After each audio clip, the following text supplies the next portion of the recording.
Today I'm going to continue my series about summer. And especially this summer, summer of 2023, basically we're back. There's essentially no, that I can see at least, leftover pandemic shutdown things that affect us. And we have a lot of pent up desire to do a lot of things, and especially to have a lot of fun. So first of all, let me start by saying, I want that for you. I want you to have a lot of fun. I want you to enjoy your summer, enjoy your life, and to do the things that really matter to you and to be the person that you really want to be. However, sometimes what we can do, because we want to do all these things, is we can overcommit. And then we dance with overwhelm. Now, I love dancing, but I don't love dancing with overwhelm. How about yourself? That's what I thought. You loved not dancing with overwhelm. So today, I'm going to talk to you about how to avoid overcommitting and dancing with overwhelm in the context of a summer that you want to take advantage of. As I'm recording this, today is the 28th of June, and I'm going to release this, I think it's the 1st of July, actually, to my email list. So you may be watching this on the 1st of July. Happy July. I'm on vacation the week of starting Monday, July 3rd, I guess it is. So enjoy it, and I will not be doing one of these. So you will not see anything the following Sunday, but I'll be back the following Sunday after that. So that's just an aside. But at any rate, we want to get back to this idea of how to have this summer that you really want, right? So the first thing to remember is that you get to decide to have the summer that you want.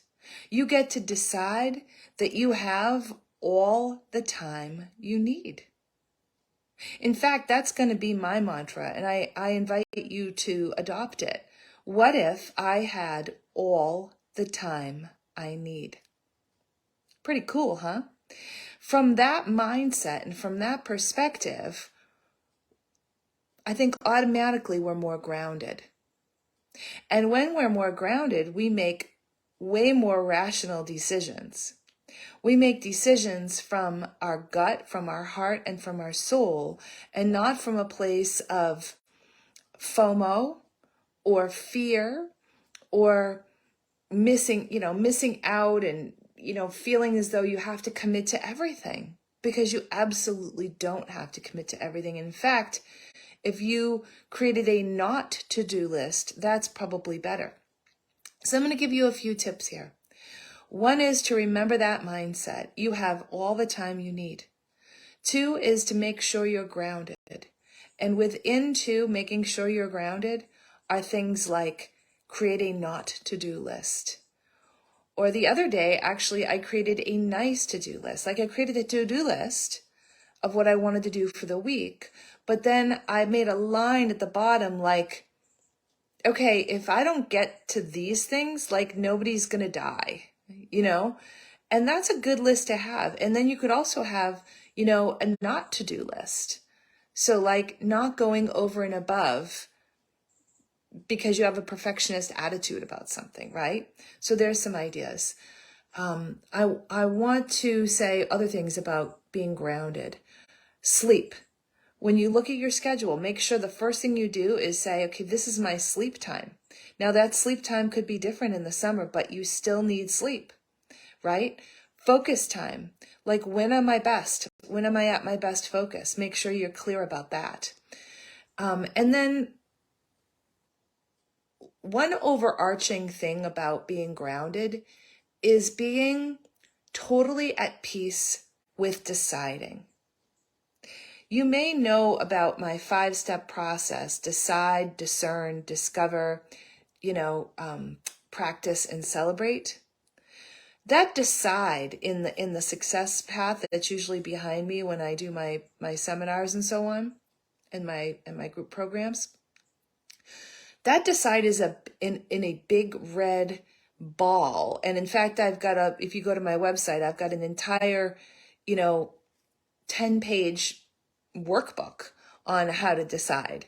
Deciding is everything. When we keep our options open because we're not sure and there's too many options and too many ideas, and maybe I'll make this plan, but maybe I'll cancel, or maybe I'll make these reservations and maybe I'll cancel, or maybe I'll, buy something and then I have to return it. That is so much scatter and so much energy, wasted, that if you just take a moment, get grounded, and then make a decision from that grounded place, now you can avoid all that back and forth, and you really get a ton of time back, and you get a lot closer to the truth, which is that you have all the time you need. So they're all related. I'm going to leave you with one bonus tip. When you're looking at your calendar and you schedule your vacations, you schedule your sleep, you schedule things that you're already completely committed to, I'm going to challenge you with this. Go deep into your value system and say, what is my most outlandish desire? And find a place for that. And I want to share with you that I did that yesterday. I had this outlandish desire that in truth, I didn't believe I could actually get, which was I would like a whole weekend completely and totally to myself, where I had no phone calls, no friends, no family members, just no work, just absolutely, positively for me and nobody else but me to do as much or as little as I want to. And I have scheduled that. And it is the third weekend in September. I can't even believe I've done it, but I have. So that is my most outlandish desire. And I wonder, what is yours? So if you're watching this on YouTube, please comment below, what is my most outlandish desire that you're almost afraid to say out loud? And I'm going to have you say it and or type it. And then as a bonus, put it in your calendar. It took me like 15 minutes to try to find this one weekend. I mean, it wasn't easy. I'm a busy person.